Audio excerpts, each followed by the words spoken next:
Bueno, vamos a continuar con una introducción a las ondas electromagnéticas. Entonces tenemos acá un objeto que teníamos anteriormente, es una fuente de luz. Tenemos acá un objeto que tiene un agujero, pequeño agujero, y tenemos acá una especie de pantalla o una pared en donde se transmite la luz, ¿no? Entonces vamos a tener acá, si acá hay un agujero, vamos a tener acá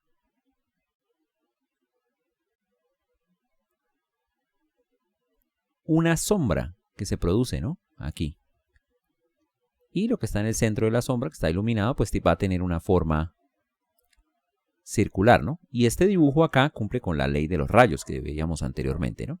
Vamos a suponer que tenemos una fuente de luz, que tenemos un objeto de la siguiente manera.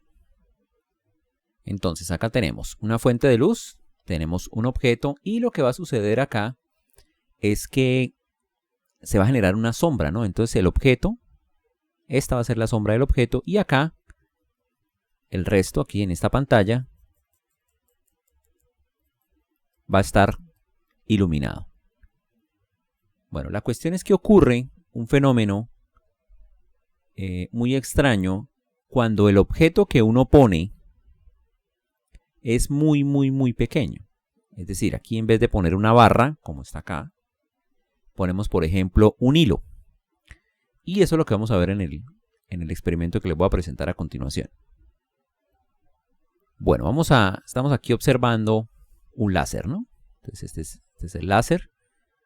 Aquí, digamos, la persona pone el láser para que se refleje en esta pantalla. El láser es como un punto, ¿no? Y aquí tenemos entonces lo siguiente. La luz se transporta como en línea recta, ¿no? Entonces uno puede poner el panel así como lo está poniendo él, de esa manera, para darnos cuenta de eso, ¿no? Y también alumbra aquí, rocía un líquido en el aire y ahí podemos ver cómo es que se propaga la luz, ¿no? Entonces ahí es donde toma el alambre, ¿no? Entonces tenemos un alambre muy delgado y ahorita lo va a interponer ahí en el rayo de luz.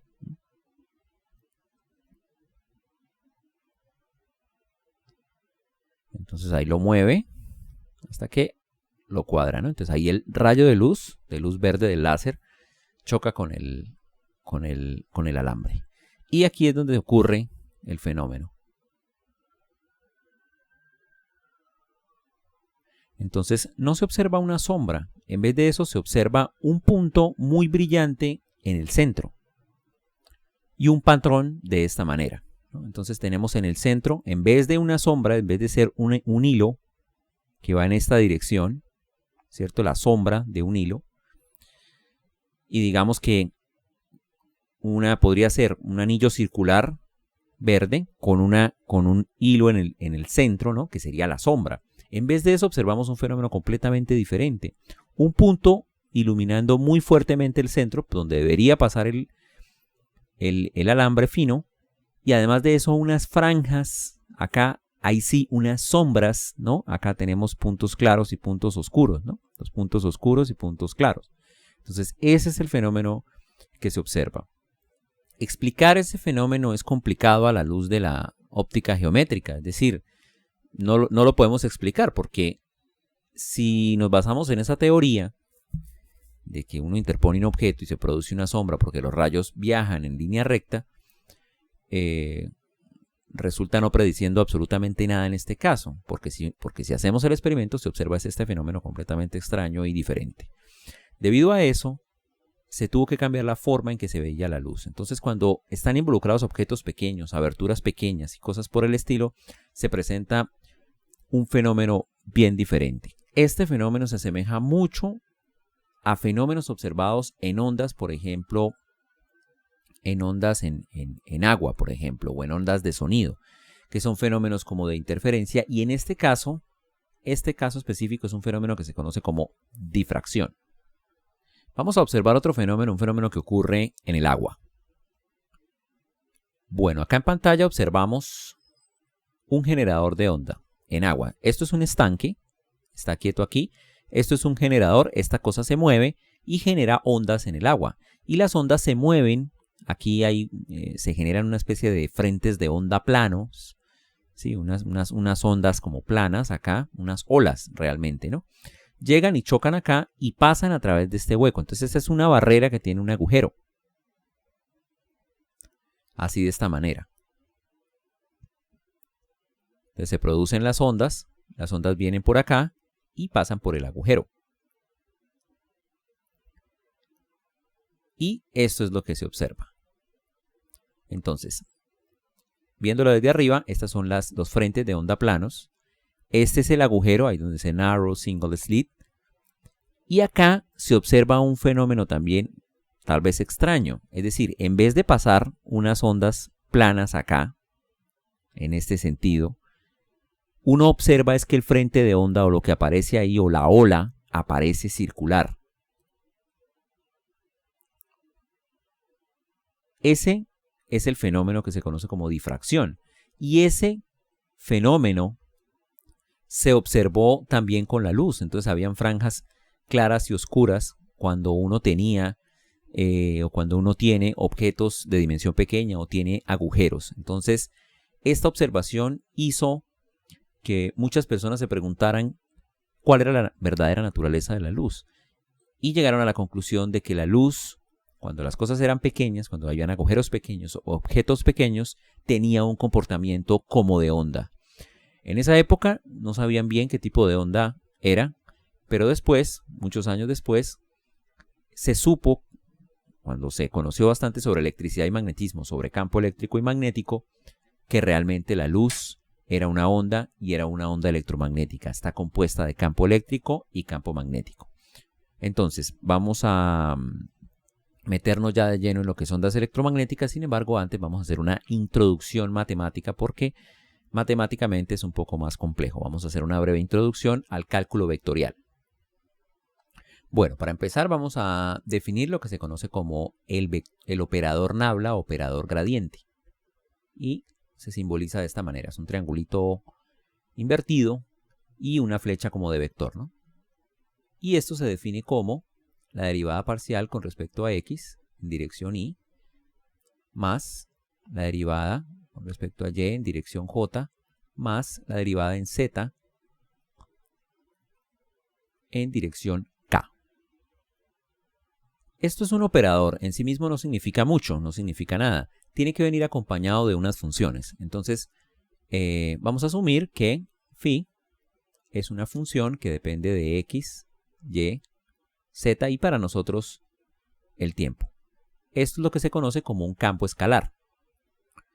Bueno, ¿esto qué significa? Significa que en cada punto del espacio, esto es una función que depende de las coordenadas del espacio, en cada punto del espacio y el tiempo toma un valor. Entonces, sencillamente, aquí tenemos un sistema coordenado. Bueno, aquí no está z, pero está solamente x y y, vamos a suponer 2 dimensiones. Y en cada punto del espacio, por ejemplo acá, pues el campo tiene un valor, ¿no?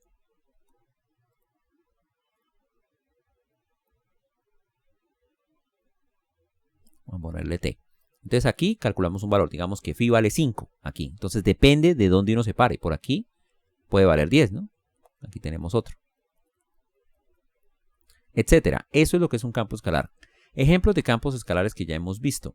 Si ustedes recuerdan, B, que era el potencial eléctrico, era un campo escalar, es decir, en cada punto del espacio él tenía un valor. Es diferente a un campo vectorial, que es lo que vamos a definir ahora. Entonces, supongamos que tenemos F. F es un vector que depende también de X, Y, Z y T. Él tiene 3 componentes. Entonces, vamos a tener 3 funciones. F sub X, que va a depender de las coordenadas y del tiempo, en dirección Y, más F sub Y es otra función que depende de X, Y, Z y T, dirección J, y finalmente F sub Z, que es otra función. Son 3 funciones diferentes, ¿no? Entonces un campo escalar es simplemente una función, pero un campo vectorial tiene 3 funciones, una por cada eje coordenado, por cada dirección. Eso también depende de X, Y, Z y T. Aquí esta función puede depender de todas las variables, no solo de x, ¿no? También de y y de z, igualmente con esta y con esta. Esto es lo que se llama un campo vectorial. Ejemplos de campo vectorial. Si ustedes recuerdan de física 2, cuando teníamos una carga, por ejemplo acá, en el origen de coordenadas, pues debido a esa carga existía un campo, ¿no? Entonces, por ejemplo acá, ¿cómo es el campo debido a esa carga? Entonces era un campo que iba en la dirección radial, ¿no? Y dependía de la distancia, ¿no? Mientras más lejos esté uno, por ejemplo, por aquí, pues más la magnitud del campo va a ser menor. Entonces, ¿qué es un campo vectorial? Es un vector que uno define en cada uno de los puntos del espacio. Bueno, hay múltiples maneras de hacer derivadas de tanto campo escalar como de campo vectorial, ¿no? A través de este operador. Entonces, básicamente se comporta como funciones comunes que están siendo derivadas. Entonces, vamos a verlas en detalle. Bueno, empecemos por el gradiente del potencial. El gradiente de potencial se define de esta manera.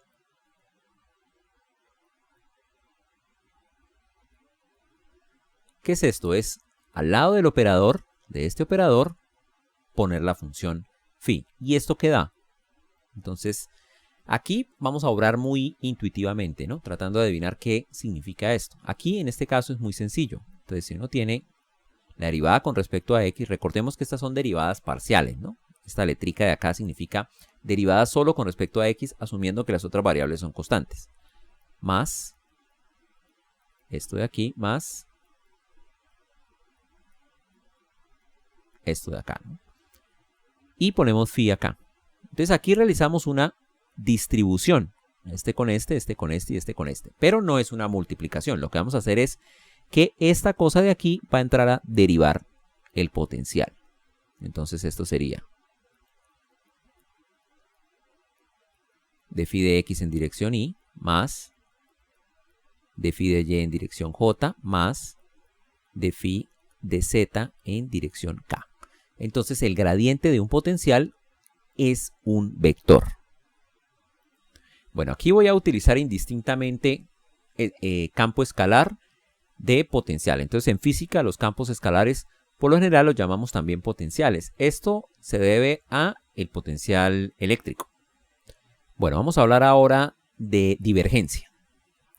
La divergencia se da con respecto a un campo vectorial. Entonces la divergencia es el producto punto entre el vector nabla o el operador nabla, producto punto, con el campo vectorial. Entonces, muy intuitivamente, ¿esto qué sería? Sería, colocamos el vector nabla como acá.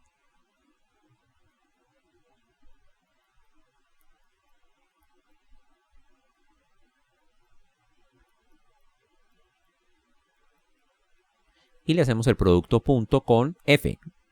Entonces aquí tendríamos f sub x. Voy a omitir la dependencia para que no me quede tan largo. Pero esto depende de x, y, z, etc. Y el tiempo, ¿no? F sub y en dirección j más f sub z en dirección k. Y haciendo el producto punto es simplemente este con este, este con este, este con este. Observemos que esta f sub x es simplemente una función, ¿no? Que depende de x, y, z. Y entonces, como el producto punto de y con y es 1, pues vamos a tener algo diferente de 0. En el caso en y j, y punto j es 0 y no vamos a tener la derivada con respecto a x de f sub y. Entonces, haciendo todas esas distribuciones acá, obtenemos lo siguiente. Sería la derivada con respecto a x de f sub x más la derivada con respecto a y de f sub y más la derivada con respecto a z de f sub z. Entonces, esta es una forma, digamos, de hacer una derivada, ¿no? La derivada de f. Claro que hay más tipos de derivadas, vamos a ver después, ¿no? Entonces, ¿qué es la divergencia? Cogemos un vector f, en este caso, le aplicamos el vector nabla, o el operador nabla, o el operador gradiente, y obtenemos una función escalar. Observen que aquí no hay ni i, ni j, ni nada por el estilo. Entonces, obtenemos es una función escalar. Bueno, la divergencia tiene ese nombre porque tiene una interpretación geométrica aparentemente simple. Entonces vamos a observar la siguiente figura. Bueno, aquí tenemos dos campos vectoriales, ¿no? Entonces tendríamos este, el A, está acá. Y tenemos el B, que es este de aquí, ¿no? Este B es constante y va siempre hacia allá. Y en este, digamos que el campo, observen cómo va aumentando conforme yo me alejo de acá de este punto. Y resulta que en este punto, por lo menos, el campo parece estar yéndose, dispersándose, divergiendo. En este caso no, ¿cierto? Tenemos un campo que es constante en todos los puntos. Pues la divergencia del vector A, del campo vectorial A, en ese punto es diferente de 0. Este tiene un valor, en cambio este no tiene ningún valor. Su derivada es 0, es decir, pueden existir también campos que tengan esta misma estructura, que estén cambiando y cuya divergencia sea 0, porque la divergencia lo que mide es cómo está dispersándose en el punto en cuestión. Resumiendo, el A es un campo vectorial que tiene divergencia diferente de 0 y el B tiene divergencia igual a 0. Veamos ahora el rotacional de un campo vectorial. Bueno, el rotacional se forma cogiendo este vector y haciéndole el producto cruz con un campo vectorial. Bueno, si ustedes recuerdan, el producto cruz se puede ver como un determinante, ¿no? Entonces ponemos aquí los vectores de la base, I, J y K, y aquí ponemos el primer vector, ¿no? La derivada respecto a X, la derivada respecto a Y y la derivada respecto a Z. Entonces, ¿qué hice? Poner las componentes del vector o del operador nabla o del operador gradiente. Y aquí vamos a colocar las tres funciones que componen el campo vectorial, ¿no? F sub X, F sub Y y F sub Z. Bueno, y aquí hacemos o calculamos sencillamente el determinante. Entonces aquí tenemos en la dirección Y este producto, entre comillas. Sabemos que no es un producto, sabemos que es que estamos aplicando la derivada acá a este y aplicándole la derivada a este. Entonces tenemos lo siguiente. La derivada con respecto a Y, que es esta, de F sub Z. Bueno, aquí no hay que sacar ninguna conclusión. F sub Z, a pesar de que se llama F sub Z, él puede depender de X, Y, Z y T. Menos la derivada con respecto a Z de F sub Y. Todo en la dirección Y. Menos, ¿no? Porque es un determinante y este signo va cambiando, ¿no? Más, menos, etc. Bueno, tenemos J. Entonces tenemos este por este. Es decir, la derivada con respecto a X de F sub Z. Menos la derivada con respecto a Z de F sub X. Esto en la dirección J. Más. Ahora vámonos con K. Entonces tendríamos la derivada con respecto a X de F sub Z menos. Perdón. Esta está libre. Es aquí, ¿no? Es F sub Y. Menos la derivada con respecto a Y de F sub X. Esto en dirección K. Bueno, y el rotacional se llama así por la siguiente razón. Entonces vamos a mostrar dos ejemplos de campos que tienen un rotacional diferente de 0. Bueno, entonces observamos dos ejemplos acá. A y B. Entonces el ejemplo A es un campo vectorial así, ¿no? Entonces en este punto, o sea, va aumentando, digamos, con respecto a uno se aleja. Observen que este es más pequeña que este y más pequeña que este. Y ellas parecen estar haciendo como un círculo, ¿no? Entonces como que circula, como que rota, ¿no? Bueno, este de aquí también rota. O sea, no parece, pero aquí tenemos esto por acá. Y si nos venimos por aquí, pues tenemos también campo en la dirección contraria. Entonces, hay una especie como de rotación acá, ¿no? Es por eso que se llama rotacional. Estos dos campos, su rotacional es diferente de 0. En los casos anteriores, que estábamos viendo, por ejemplo, este y este, el rotacional de ambos campos de esto, a pesar de que varían con la posición, por ejemplo en este caso, el rotacional de ambos acá es 0, es decir, no tienen esa estructura como de rotación, ¿no? Entonces, el rotacional da diferente de 0 cuando uno tiene un campo que, digamos, dibujándolo, viéndolo punto a punto, parece que rotara. Bueno, veamos otra cantidad a la que no le voy a poner nombre. En algunos libros le ponen nombre, aquí no le vamos a poner, que es la siguiente. Este nabla al cuadrado. Y se define como hacer el producto punto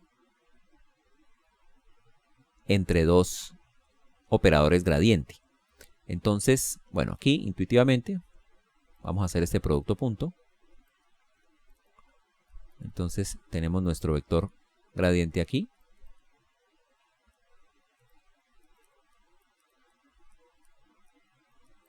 Y hacemos el producto punto por el mismo. Esto es este nabla cuadrado o gradiente cuadrado. Es otro operador, es como el mismo nabla, ¿no? Entonces, este de acá lo vamos a operar tanto con campo escalar como con campo vectorial.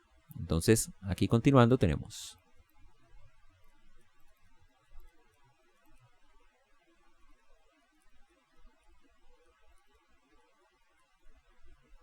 bueno, haciendo el producto punto, entonces sabemos que i.i pues da 1, i.j da 0. Y aquí viene la cuestión. La cuestión es que no vamos a hacer como un producto usual, sino que el producto de este operador por este va a ser derivar dos veces. Entonces derivamos dos veces con respecto a x. La segunda derivada con respecto a x al cuadrado, i.i da 1 y obtenemos este operador. Ese sería el nabla cuadrado. Este operador lo podemos operar sobre un campo escalar. ¿Qué obtenemos? Pues ponemos el operador, sería este, la suma de las tres derivadas,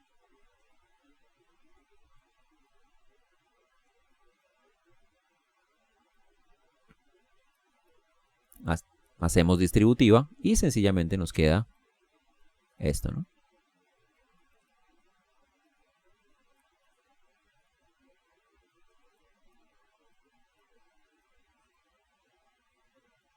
Entonces es un campo escalar y nos entrega otro campo escalar, ¿no? Porque esto es una función, esto es otra, aquí no aparece ningún vector. Y finalmente apliquemos esto a un campo vectorial f. Bueno, ¿qué sería esto? Esto sería esto de aquí.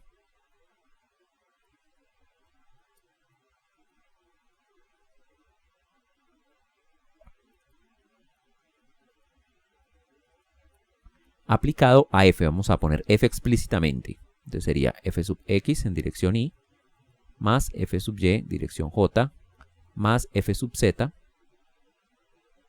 en dirección k. Y cerramos acá. Y aquí vamos a hacer lo siguiente, vamos a distribuir esta en estas tres direcciones. Entonces obtenemos lo siguiente. La segunda derivada de f sub x respecto a x al cuadrado más la segunda derivada de f sub x con respecto a y al cuadrado más la segunda derivada de f sub x con respecto a z al cuadrado. Esto en dirección y. Y hacemos así con las dos que faltan. De esta forma, ¿no? Entonces tenemos acá f sub x derivado acá, derivamos dos veces y sumamos, eso en dirección y. Metemos esta acá, estas son las tres derivadas. Y luego metemos f sub z acá y aquí están las tres derivadas. Bueno, en lo que resta, entonces vamos a ver ahora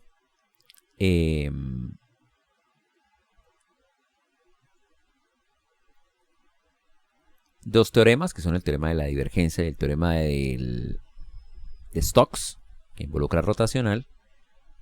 Y vemos una identidad útil que nos va a servir más adelante. Bueno, el teorema de la divergencia dice lo siguiente. Si hacemos una integral en una superficie cerrada de f punto de A, donde el de A es un vector perpendicular o normal a la trayectoria, eso es exactamente igual a hacer una integral de volumen. Esa integral de volumen encierra el área de la que estamos hablando, ¿no? O sea, si por ejemplo escogemos una esfera, es decir, la superficie de una esfera, entonces el volumen es lo que está adentro, ¿no? Entonces esto es igual a la divergencia de F por el elemento de volumen. Entonces aquí de A es un vector diferencial perpendicular a la superficie que se escoge. Y de B, este de B de aquí, es el elemento de volumen.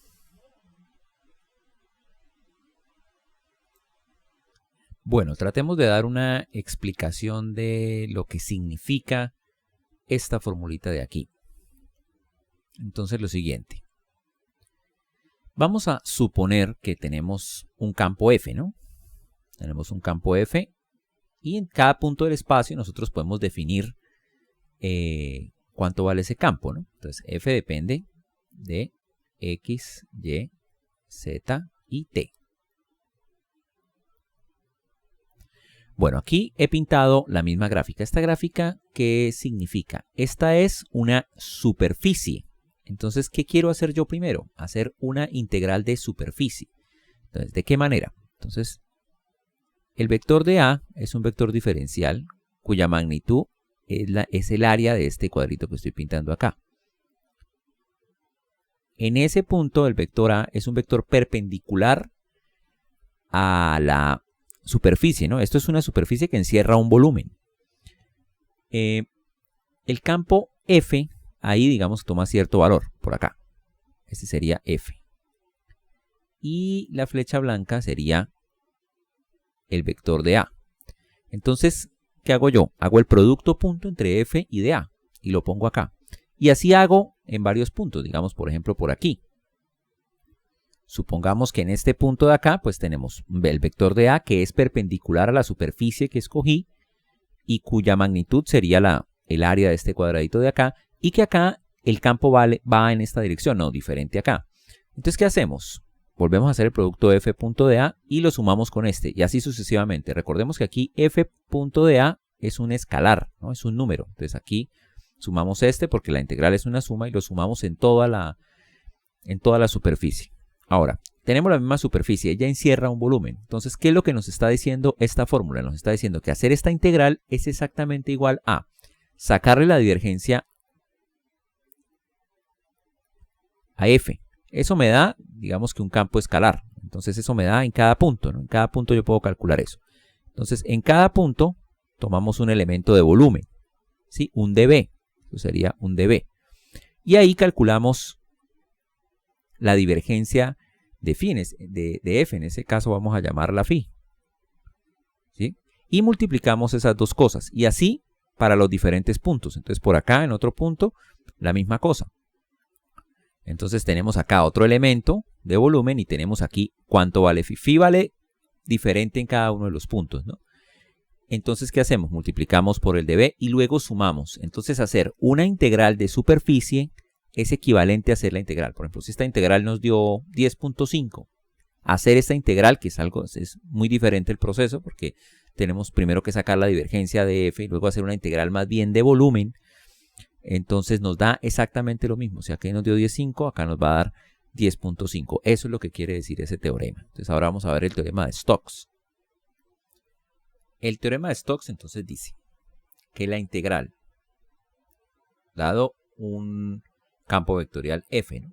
La integral cerrada de F punto dl, donde dl sería un vector diferencial que es tangente a la trayectoria que se escogió, esto es una integral de línea, es igual a hacer la integral en la superficie formada por esa línea cerrada,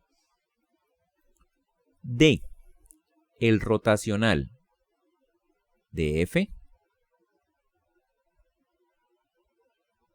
punto de A. Entonces, ¿qué hace este teorema? Nos dice que una integral de línea se puede hacer mediante una integral de superficie. Bueno, aquí dl es un vector diferencial tangente a la trayectoria. Y dA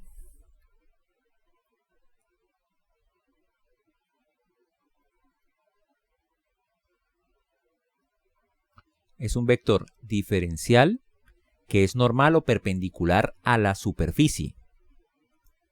Entonces, de nuevo, vamos a hacer unos dibujos ilustrativos que nos digan qué significa esta fórmula de acá. Bueno, supongamos que escojo una trayectoria de este estilo, una trayectoria arbitraria, y que tengo un campo vectorial f en todo el espacio.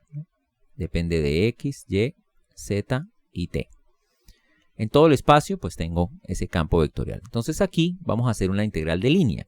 Entonces, por ejemplo, en este punto escogemos un vector que sea tangente a la trayectoria y ese va a ser nuestro dl. En ese punto, pues también el campo f tiene un valor, digamos que en esa dirección. Hacemos el producto f.dl y lo ponemos acá. Y así lo hacemos durante toda la trayectoria. Esta es una trayectoria cerrada. Hay que observar que como es cerrada, ella define una superficie. Así como la superficie cerrada define un volumen, pues esta define una superficie. Entonces en otro punto tendríamos, por ejemplo, algo así, ¿no? En este punto. Entonces en este punto tenemos dl, que es tangente a la trayectoria en este punto, y f que tiene cierto valor ahí. Entonces así lo hacemos con todos los puntos y luego realizamos una suma. Eso nos va a dar esta integral. Nos da un número, ¿no? Un escalar. f.dl es un escalar. Nos da un número, hacer toda esa suma. Bueno, el teorema nos dice que hacer esa suma es exactamente igual a hacer otra suma. En este caso es con un rotacional. Entonces tenemos que obtener primero el rotacional de f, ¿no? Vamos a definir esto como un vector. Digamos que es el vector h.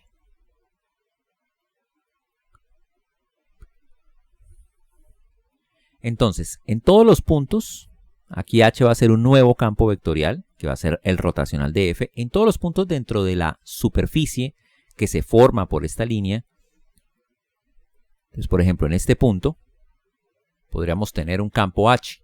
En ese mismo punto, entonces podemos definir nuestro vector de A.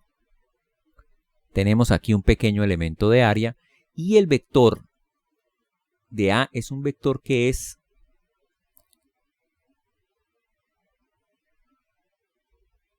perpendicular a la superficie. Entonces, ¿qué hacemos en este caso? En cada uno de estos puntos, hallamos el valor de h, encontramos de A, hacemos el producto punto y luego sumamos. En otro punto por acá tendríamos algo así, ¿no?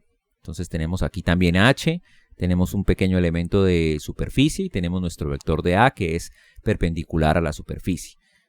Lo encontramos y así para todos los puntos sumamos y aquí obtenemos un valor. Entonces hacer una integral de línea es igual que hacer una integral de superficie, en el caso del teorema de Stokes. Bueno, la siguiente cuestión que vamos a abordar son lo que se conoce como las ecuaciones de Maxwell. Sin embargo, antes de eso, vamos a enunciar una identidad en esto del cálculo vectorial que nos va a ser muy útil para deducir la ecuación de onda. Y entonces dice lo siguiente. Si tenemos un campo vectorial f, ¿sí? f depende de x, y, z y t. Bueno, aquí hemos tratado mucho derivadas espaciales, ¿no? Las derivadas temporales van a venir ya en las ecuaciones de Maxwell. La idea es la siguiente. Vamos a suponer que yo quiero obtener el rotacional de f. Entonces, bueno, miremos que esto esté bien definido. El rotacional de f es otro campo vectorial, h. Entonces yo le puedo sacar el rotacional a ese campo h que me da acá. Si aquí tuviéramos, pues, por ejemplo, una divergencia de f y le fuésemos a sacar el rotacional, eso sería imposible, porque esto nos da un escalar y el rotacional de un escalar, pues no lo tenemos definido. porque rotacional es precisamente un producto cruz. Bueno, la cuestión es que esto está bien definido y esto es exactamente igual a, esto lo vamos a hacer, la vamos a poner simplemente acá como ayuda, sin demostración. El gradiente de la divergencia de f menos nabla cuadrado por f, o nabla cuadrado aplicado sobre f. Entonces tenemos que ver que esto tenga sentido. El gradiente tiene sentido sobre una función escalar, tiene sentido. Esto es un escalar, aquí faltó el vector. Esto es un escalar, porque divergencia de f nos da un campo escalar. Si le sacamos, si le ponemos nabla aquí al lado operando, nos va a dar un vector. Ahora, este de aquí es una especie de escalar, ¿no? Es la segunda derivada con respecto a x al cuadrado, más la segunda derivada con respecto a y cuadrado, más la segunda derivada con respecto a z cuadrado, actuando sobre f. Esto ya lo hicimos, ¿no? Y si actúa sobre f, también nos vuelve a dar un vector. Por lo tanto, estos dos de acá son vectores. Entonces, tiene sentido. Esto es un vector, este es otro vector y este es otro vector. Bueno, la idea es que esto se puede demostrar y va a ser útil para nosotros más adelante.